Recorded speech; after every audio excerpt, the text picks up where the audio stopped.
জমিদার সাহেব, মৃত ব্যক্তির নামে 60 বিঘা জমি আছে এবং কি গ্রামের লোকেরা বলতেছে ওর নাকি একজন ছেলে আছে। সে ছোটবেলায় বাড়ি থেকে রাগ করে চলে গেছে। জমিদার সাহেব, সমস্যা একটাই, এখন পর্যন্ত এই লাশ দেহকে কেউ দেখতে আসে না। তাহলে 60 বিঘা জমি কাকে দেওয়া যায়? বাবা, বাবা, আমি কেন বাড়ি ছেড়ে গেলাম? তুমি তো পুরো দুনিয়া ছেড়ে চলে গেছো। আরে তুই কে স্বর নবাব সাহেব? আমি ওনার আসল ছেলে।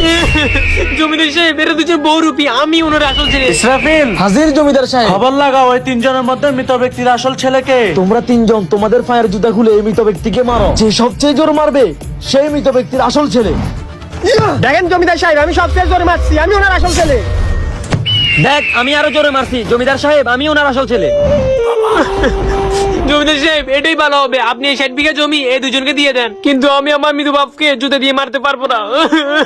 জমিদার সাহেব, যে তার বাপকে জুতা মারা নাই সেই মৃত ব্যক্তির আসল ছেলে। বাহ ইসরাফিল, তুমি আজকে দেখিয়ে দিয়েছো। এই 60 বিঘা জমি এই ছেলেকে দিয়ে দাও এবং এই দুইজনকে ফেনিকে স্কোয়াড কারাগারে বন্দী করাও।